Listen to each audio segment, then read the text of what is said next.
Located just west of the Forbidden City of China is Zhongnanhai, a sprawling compound now serving as the official residence for China's Xi Jinping. As China's paramount figure, Xi oversees over 1.4 billion people, commands one of the world's largest militaries, and steers the second largest economy globally. His primary residence, the Zhongnanhai compound, is the place from which China is ruled with absolute authority. But it wasn't always this way. Once, it was simply a garden retreat for emperors.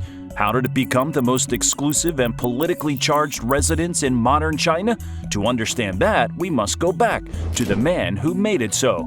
It was October 1st, 1949. Mao Zedong stood at the gates of Tiananmen Square and declared the founding of the People's Republic of China.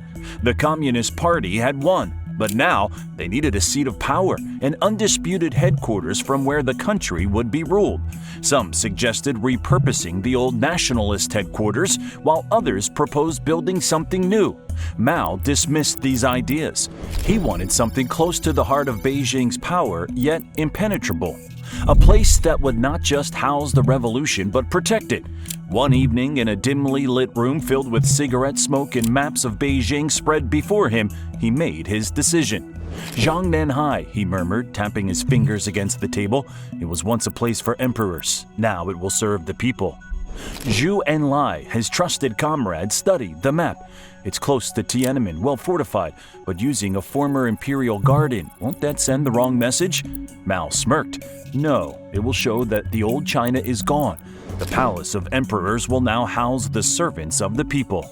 Zhongnanhai was also intriguing to Mao due to the characteristics of its surrounding lakes, Zhongnanhai, Middle Sea, and Nanhai, South Sea, which not only added to its imperial grandeur, but also provided a natural defensive barrier.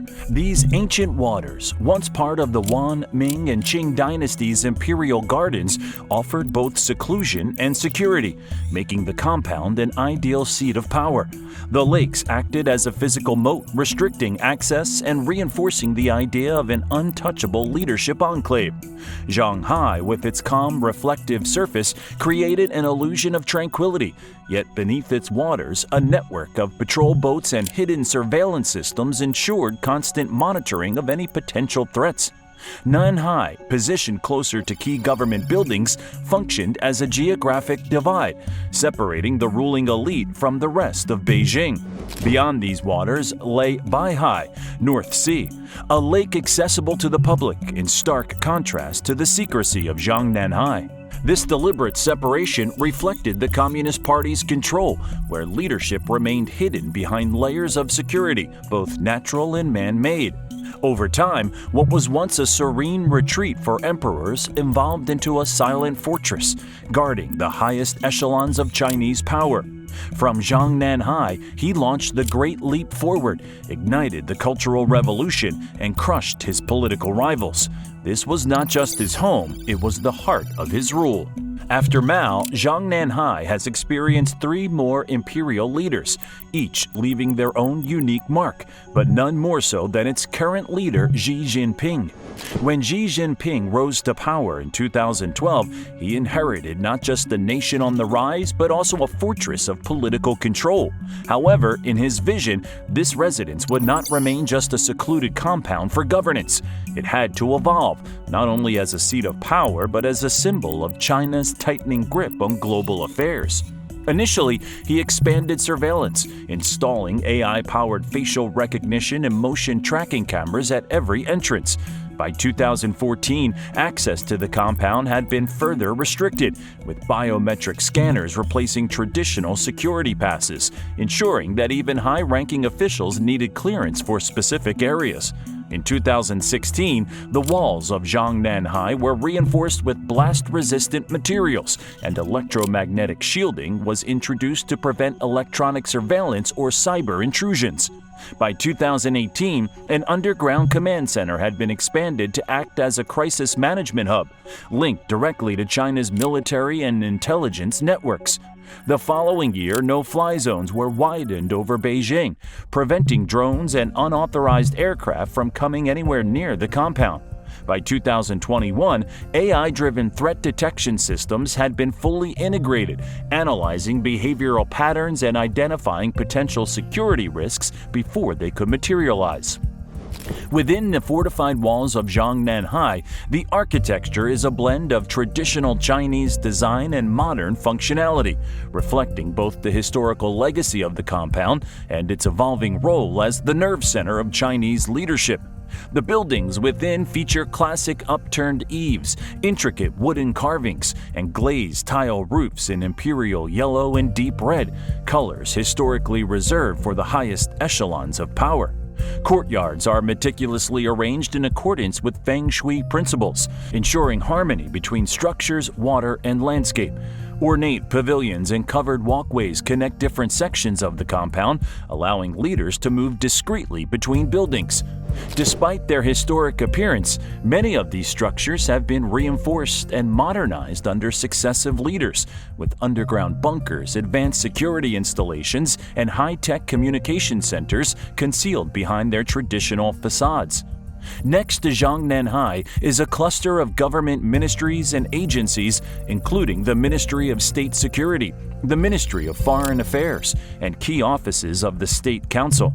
These institutions act as the administrative arms of the policies crafted within Zhongnanhai, ensuring that the directives from China's leadership are rapidly implemented across the nation.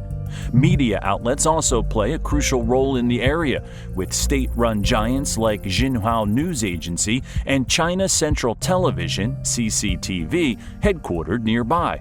These outlets work in tandem with Zhongnanhai, broadcasting its carefully curated narratives to both domestic and international audiences. This controlled media environment helps shape public perception, solidify CCP authority, and counter global criticism of China's policies. Adding to the geopolitical weight of the area was the shift in Xi's approach to diplomacy. Before him, most major diplomatic meetings took place in Beijing's Great Hall of the People, but under his leadership, Zhongnanhai became the primary venue for China's most crucial diplomatic engagements. It was here that he hosted Russian President Vladimir Putin, reinforcing the deepening alliance between China and Russia. It was within these walls that he met with European leaders, shaping economic and political agreements that challenge Western influence. When Xi Jinping needs a change of scenery, he has plenty of options. One such retreat is Beidai, a seaside town known for its cool breezes and political intrigue. This historic getaway has hosted informal meetings among Chinese leaders for decades. Beidai's serene coastline offers a stark contrast to the bustling intensity of Beijing. It is also where Chinese leaders go to mix business with pleasure. However, much information on it remains classified.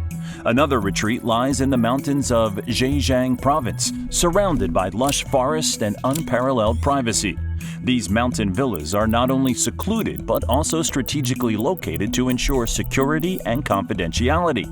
These retreats allow Xi to maintain control while staying connected to nature, highlighting a preference for carefully managed environments where state affairs can be conducted discreetly.